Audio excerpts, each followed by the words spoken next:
মই ইউটিউব চেনেলে তোমালোকক নমস্কাৰ জনাইছোঁ। প্ৰথমতে আজি আমি দশমমান শ্ৰেণীৰ সাধাৰণ গণিতৰ অনুশীলনী 3.3 3 পৰা আমি কৰিম। 3 নম্বৰ অংকটোত আছে এ আৰু বিৰ মাহেকীয়া উপাৰ্জনৰ অনুপাত 9:7 আৰু সিহঁতৰ মাহেকীয়া খৰচৰ অনুপাত 4:3। যদি প্ৰতিগৰাকীয়ে মাহেকত 16 টকা সঞ্চয় কৰে, প্ৰতিগৰাকীয়ে মাহেকীয়া উপাৰ্জন নিৰ্ণয় কৰা। তাৰমানে এ আৰু বিৰ উপাৰ্জনৰ অনুপাত 9:7 বুলি কৈছে। গতিকে অনুশীলনী 3.3 এক্সাৰচাইজ ইয়াত মই লিখি দিছোঁ 3.3 তাৰে আমাৰ 3 নাম্বাৰ। ইয়াত কৈছে কি যে এ আৰু বিৰ মাহেকীয়া উপাৰ্জনৰ অনুপাত 9:7। ধৰা হ'ল এ আৰু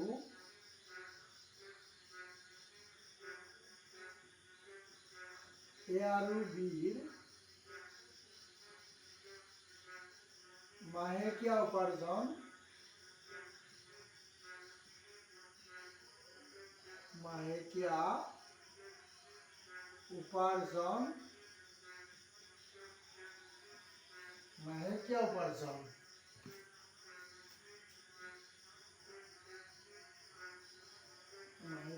উপাৰ্জন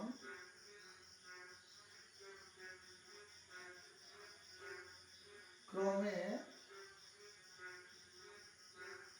কিমান দিছে 9:7। তাৰমানে 9x আৰু 7x। তাৰপিছত কৈছে আৰু সিহঁতৰ মাহেকীয়া খৰচৰ অনুপাত। তাৰমানে এ আৰু বিৰ মাহেকীয়া খৰচ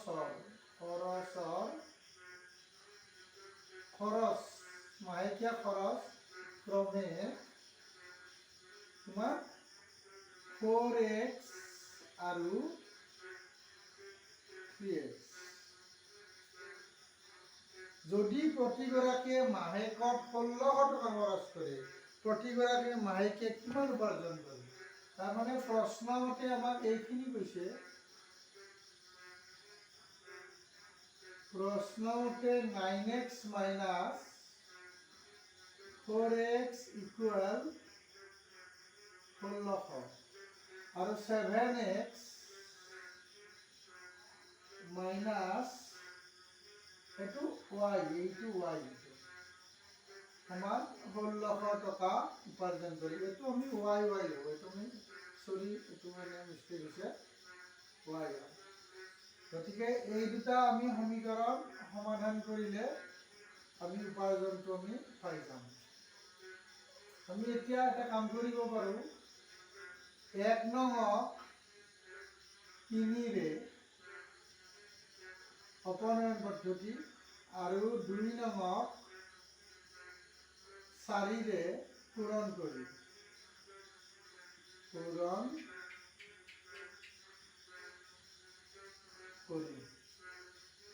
1 নং 3ৰে তাৰমানে 9 3 27 বিয়োগ 7 3 12 y ইকুয়াল 3 হ'ল 4800। এইটো হৈছে নাম্বাৰ 3। আৰু 2 নং 4ৰে তাৰমানে 4 28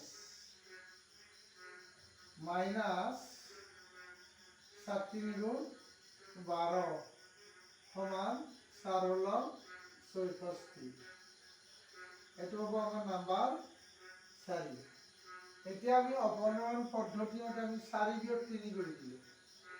4 বিয়োগ 3 ইমপ্লাইজ 4 মানে এইটো 28x minus 12y minus 27x minus a plus 12y equal এইটো হ'ব 6400 minus 4800। এই প্লাস 12y মাইনাস 12y কাটা যাব আৰু 8 ৰ পৰা 28 ৰ পৰা 27 গেলি সিঙ্গেল x এইটো হ'ব দুটা 0, এইটো 4 তাৰ 8 তাৰমানে 14ৰ পৰা 8 গ'লে 6 আৰু ইয়াত থাকিব 5 তাৰ পৰা 4 গ'লে 1 অৰ্থাৎ x সমান হ'ল 1600।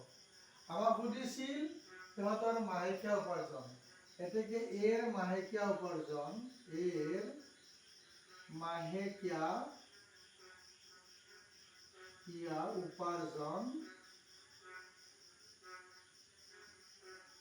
উপাৰ্জন কিমান আছিল 9x তাৰ মানে 9 পূৰণ 16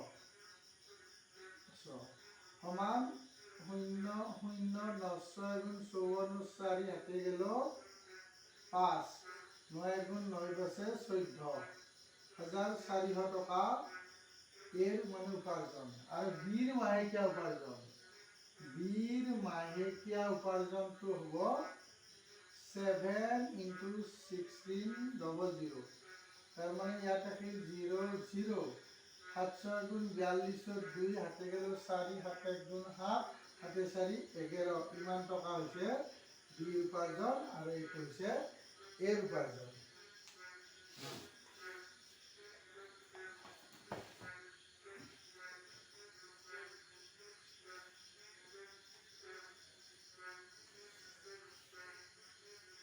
এতিয়া আমি 4 নম্বৰ অংকলৈ গৈছো।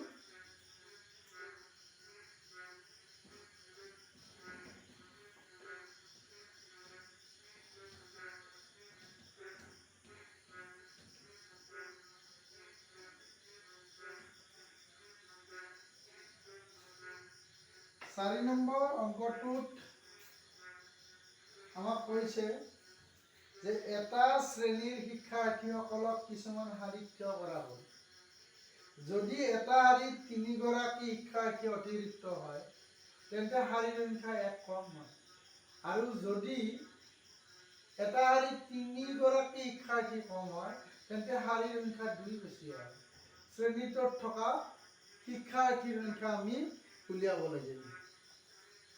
এতিয়া আমি লিখিম ধৰা হ'ল শিক্ষাৰ্থীৰ সংখ্যা x, ধৰা হ'ল শিক্ষাৰ্থীৰ সংখ্যা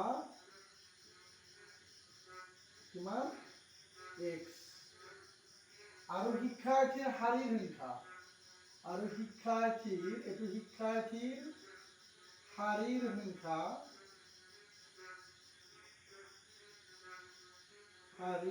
সমান y।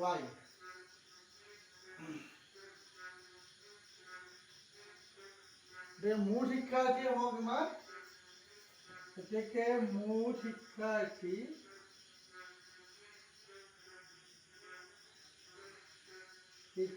হ'ব x y।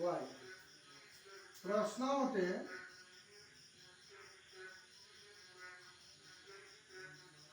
আমাক কৈছে কি যদি শিক্ষাৰ্থীসকলক কিছুমান যদি এটা শাৰী 3 গৰাকী শিক্ষাৰ্থী অতিৰিক্ত হয়, 3 গৰাকী কি শিক্ষাৰ্থী অতিৰিক্ত, গতিকে এইটো y plus 3 হয়, তেন্তে শাৰীৰ সংখ্যা 1 কম হয় অৰ্থাৎ x minus 1 হয়। আৰু যদি এটা শাৰীত শিক্ষাৰ্থী 3 গৰাকী শিক্ষাৰ্থী কম হয়, 3 গৰাকী শিক্ষাৰ্থী কম হয়, 3 গৰাকী শিক্ষাৰ্থী মানে y minus 3, এইটো হ'ব y minus 3, তিনটে কি হ'ব শাৰীৰ সংখ্যা 2 বেছি হয় x plus 2 সমান x হয়।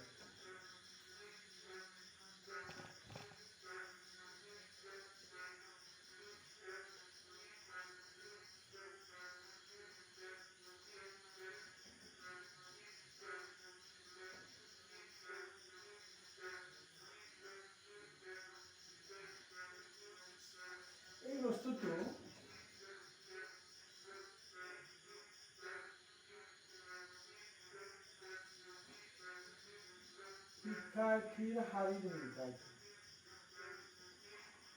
আৰু এইটো হৈছে শিক্ষাৰ্থীৰ সংখ্যা। এতিয়া আমি এই দুটা হেৰি কৰি দিম। ধৰা হ'ল শিক্ষাৰ্থীৰ শাৰীৰ সংখ্যা x আৰু শিক্ষাৰ্থীৰ সংখ্যা y। মুঠ শিক্ষাৰ্থী x হয়।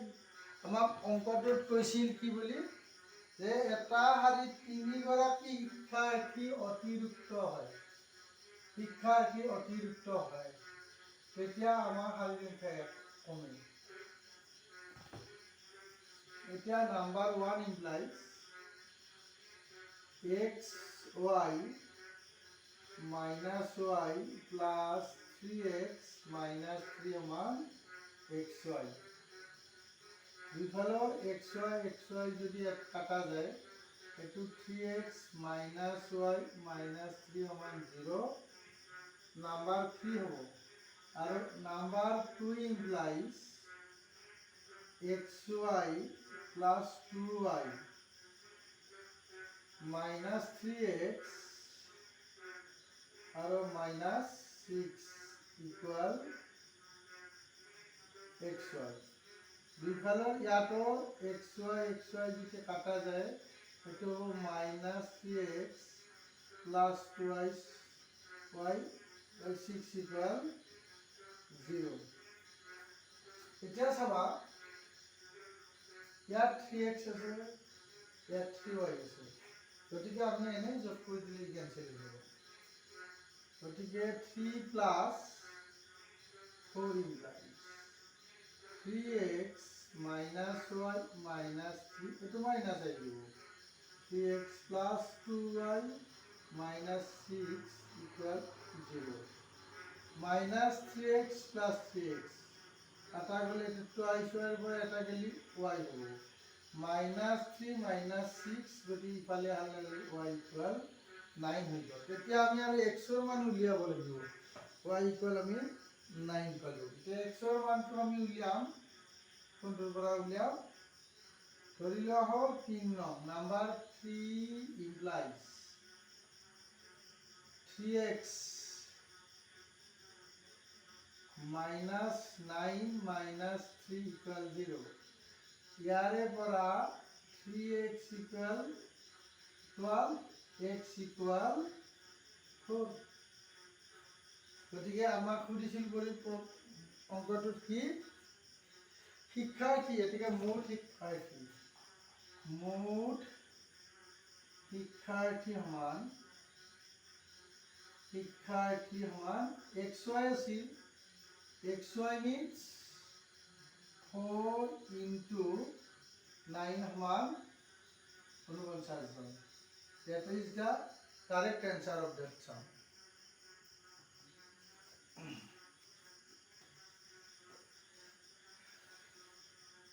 তাৰপিছত আহিল 5 নম্বৰ। 5 নম্বৰ অংকটো তোমালোকে চাবা।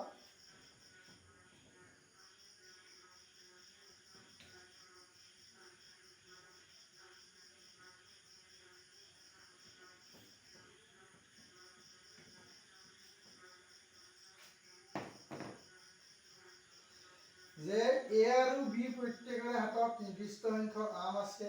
এ বিক ক'লে, যদি তুমি তোমাৰ হাতৰ পৰা 30টা মোক দিয়া, মোৰ হাতত থকা আমৰ সংখ্যা হ'ব তোমাৰ হাতত বাকী থকা আমৰ দুগুণৰ সমান।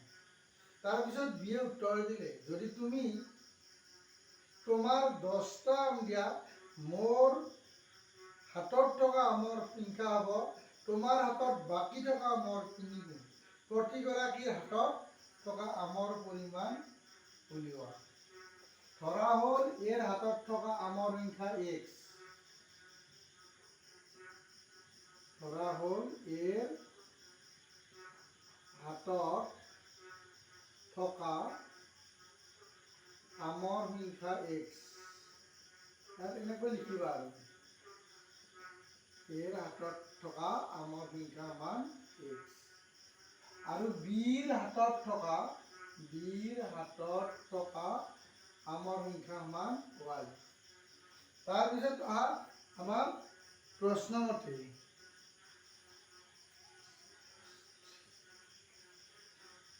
কি কৈছিল যে যদি তোমাৰ হাতৰ পৰা মোক 30টা দিয়া, প্ৰশ্নমতে এই কৈছিল যদি তুমি মোক 30টা দিয়া, কাৰ দিব? y দিব। গতিকে y ৰ পৰা 30টা বিয়োগ হ'ব। কি বুলি কৈছিল যে যদি তুমি তোমাৰ হাতৰ পৰা 30টা মোক দিয়া, মোৰ হাতত থকা আমৰ সংখ্যা তোমাৰ হাতত বাকী থকা আমৰ কি হ'ব? দুগুণ হ'ব বুলি কৈছিল। তাৰপিছত বিয়ে উত্তৰ দিলে যদি তুমি মোক কি আছিল তোমাৰ হাতত থকা আমৰ পৰা 10টা দিয়া, তাৰমানে কৈছিল ইয়াক 10টা দেই, তেতিয়া এইটো কি হ'ব? 3 × x - 10 হ'ব। ইয়াৰ পৰা আমাক তাই কিমানটা আম পাইছিল উলিয়াব লাগে। এতিয়া আমি এই সমীকৰণ দুটা সলভ কৰি দিব লাগিব, দিলে আমি ইয়াৰ পৰা আমৰ সংখ্যাটো আমাৰ ওলাই যাব। এতিয়া চাবা যে এই নাম্বাৰ 1 যি আছে, নাম্বাৰ 1ৰ পৰা x + 30 = 2y - 60 হ'ব। এতিয়া এই x ইয়াক সাইড চেঞ্জ হোৱাৰ লগে -2y, ইফালে অহাৰ লগে প্লাছ হৈ তথাপি 90 হৈ যাব। এটা হ'ব নাম্বাৰ 3। তাৰপিছত নাম্বাৰ 2 ইমপ্লাইজ 2 মানে এইফালে আহি গ'ল y + 10 = 3x - 30। এতিয়া এই -30 এইটো 3x টো এইফালে আহিলে মাইনাছ হ'ব, প্লাছ y 30 টো ইফালে অহাৰ লগে লগে 30 + 10 40 হৈ যাব। এইটো হলো আমাৰ নাম্বাৰ 4। দেখা গ'ল ইয়াত x আৰু y ৰ সহগবিলাক একে নহয়, গতিকে কটাটি নাযাব। গতিকে আমি এটা কাম কৰোঁ, কি আছিল 3 নং বুলি কৈছে মানে এইটো 3 নং একেৰে পূৰণ কৰা আৰু নকৰা একেই কথা। আৰু 2 নং 2 মানে 4 নং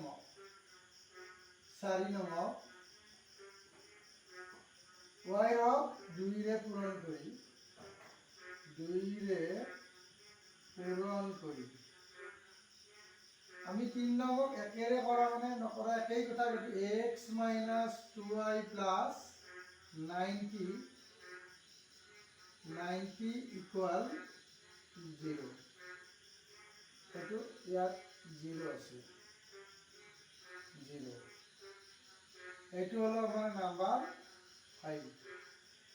আৰু 3 নং আমি একেৰে আৰু 4 নং 2ৰে মানে এইটো -6x + 2y + 80 = 0। এইটো হলো আমাৰ নাম্বাৰ 6। এতিয়া আমি কি কৰিম, 5 - 6 ইমপ্লাইজ তাৰমানে x - 2y + 90 minus plus 6x - 2y -80 = 0। এতিয়া চাবা x 6x তাৰমানে 7x হৈ গ'ল, এই প্লাস 2y তো মাইনাস করে বলছি, প্লাস করি বলবি, প্লাস করিলে x - 2y + 90 = -6x plus 2y + 80 = 0। তেতিয়া আমাৰ এই প্লাস 2y - 2y ক্যান্সেল দিব, এতে মাইনাস আছে গতিকে এটো হ'ব 6টা মাইনাস এটা যোগ, গতিকে -5x। আর এটো 90 এটো 80, এইফালে সমান চিন পাৰইলে 1702 মাইনাস হ'ব। 71 হৈ গ'ল, দুইফালৰ মাইনাস আমি ক্যান্সেল কৰি দিব পাৰো। 5 দি যদি আমি হৰণ কৰি যাম 5 3 × 15, 2 রইল 20 হল, 5 4 × 20, x সমান আমি 34 পাবো। এতিয়া আমাক y এর ভ্যালু লাগে, y এর ভ্যালু আমি উলিয়াব পাৰিম কোনটোৰ পৰা 3 নম্বৰ নাম্বাৰ 3 ইমপ্লাইজ এইটো x মানে 34 minus 2y plus 90 equal 0 ইয়াক যদি আমি minus 2y ইয়াত ৰাখি দিছোঁ 90 plus 34 এইফালে যদি আহে কি মাইনাছ হৈ যাব 9 90 আছিল গতিকে 4 আৰু ইফালে 9 10 11 12 তাৰ মানে দুইফালৰ minus minus cancel y equal 62 গতিকে এৰ হাতত থকা আমৰ সংখ্যা ইয়াত লিখি দিছোঁ মই এৰ হাতত থকা আমৰ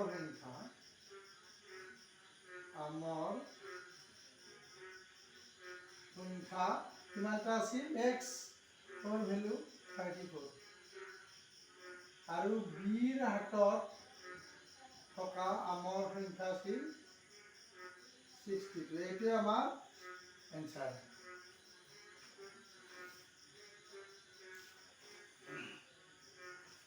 তোমালোকে মোৰ চেনেলটো চাই কেনেকুৱা পাইছা জনাবা মোৰ চেনেলটো সাবস্ক্ৰাইব কৰি দিবা যাতে তোমালোকে ভিডিঅ' খুব পাই থকা তাৰ কাৰণে ওপৰত থকা বেল আইকনটো দবাই দিবা আৰু মোৰ ভিডিঅ'টো তোমাৰ লগৰবোৰক যাতে পায় তাৰ কাৰণে শ্বেয়াৰ কৰি দিবা